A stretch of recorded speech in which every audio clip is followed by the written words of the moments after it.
매일 성경과 함께하는 오늘의 큐티 시간입니다. 12월 2일 오늘의 말씀은 욥기 27장 1절에서 23절입니다.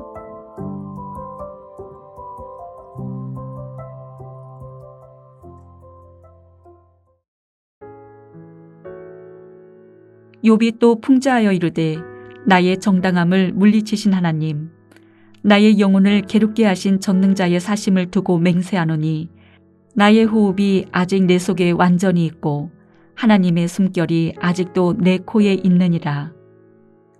결코 내 입술이 불의를 말하지 아니하며 내 혀가 거짓을 말하지 아니하리라.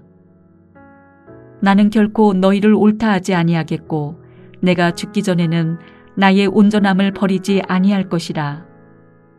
내가 내 공의를 굳게 잡고 놓지 아니하리니 내 마음이 나의 생애를 비웃지 아니하리라. 나의 원수는 악인같이 되고 일어나 나를 치는 자는 불의한 자같이 되기를 원하노라.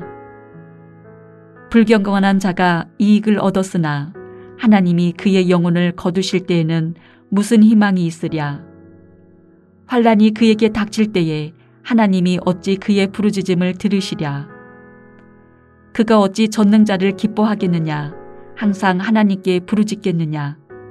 하나님의 솜씨를 내가 너희에게 가르칠 것이요 전능자에게 있는 것을 내가 숨기지 아니하리라.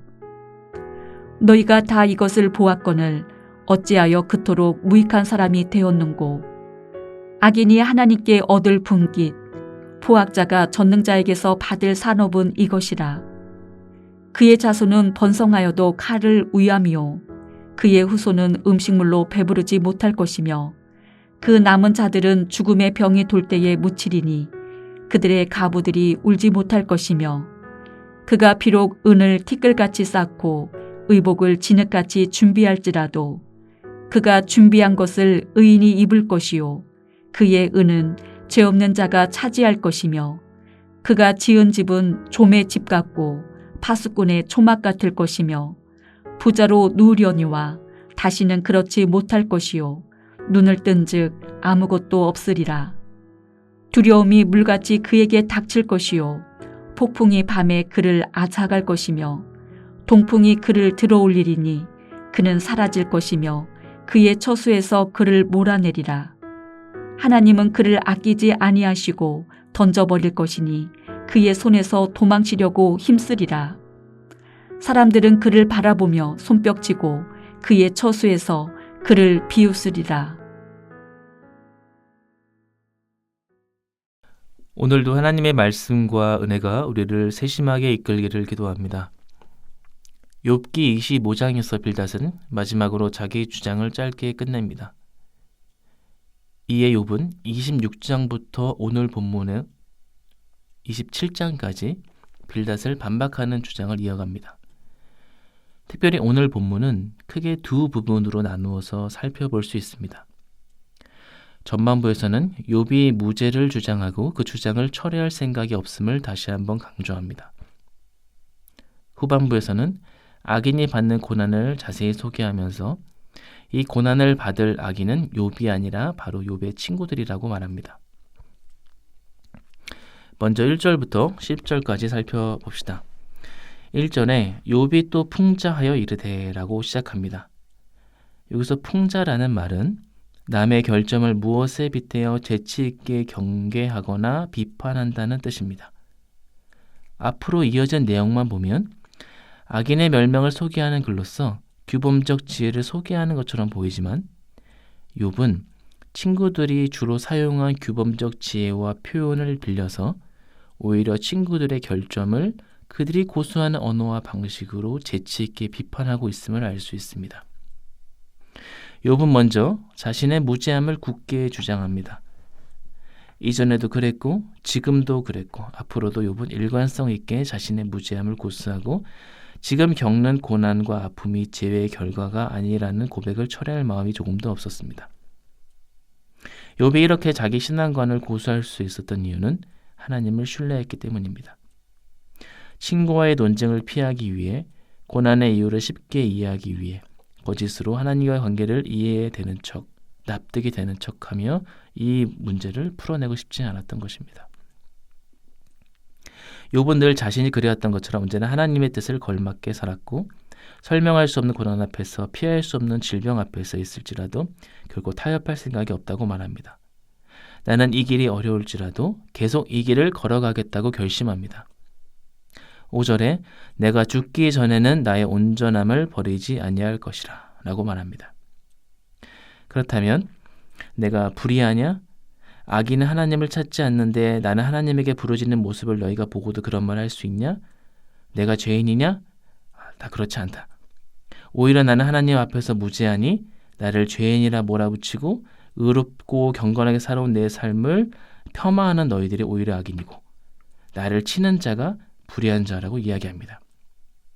엘리바스, 빌다, 소발, 너희들이 내가 받는 고난 때문에 나를 악인으로 몰아세웠지만 정작 너희들이 악인인 것을 모르겠느냐. 욥은 친구들이 즐겨 사용하는 규범적 지혜로 악인의 자리에 선 친구들이 그의 대가로 받아야 할 고통을 후반부에 나열합니다. 말 그대로 친구들이 집요하게 물고 늘어지면서 주장한 악인의 결론적인 삶을 친구들에게 그대로 대갚아주고 있는 것입니다. 재치 있는 방식으로 풍자하듯이 말입니다. 후반부에서는 욥은 악인이 겪어야 할 삶의 모습을 자세히 나열합니다. 친구들이 악인이면 그들이 마주해야 할 일들입니다. 악인은 폭력을 일삼는 자들입니다.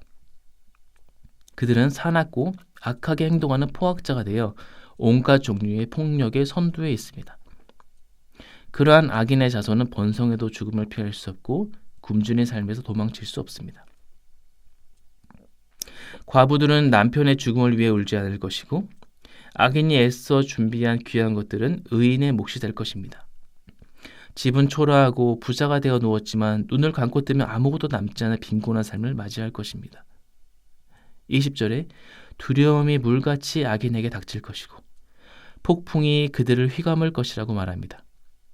생각만 해도 피하고 싶은 고난의 목록들입니다. 규범적 지혜에 의해서 의인은 복을 받지만 악인은 벌을 받습니다.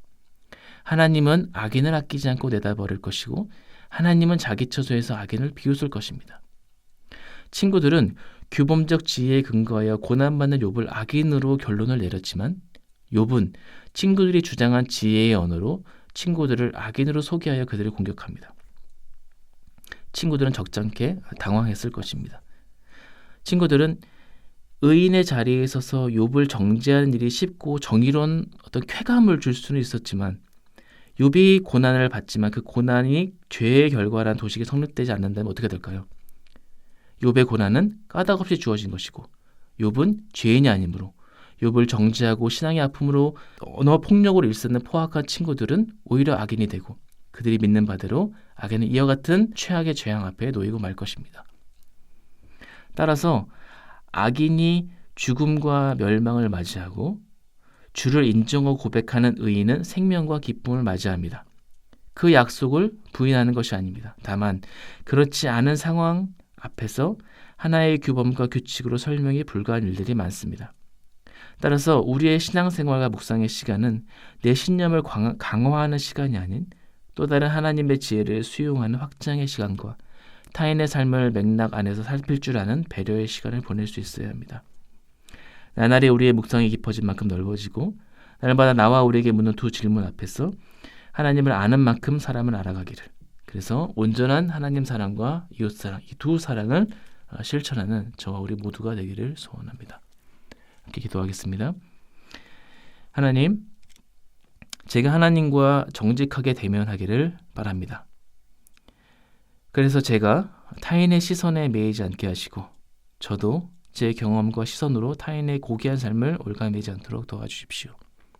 이 모든 말씀 우리 주 예수 그리스도의 이름으로 기도드립니다. 아멘.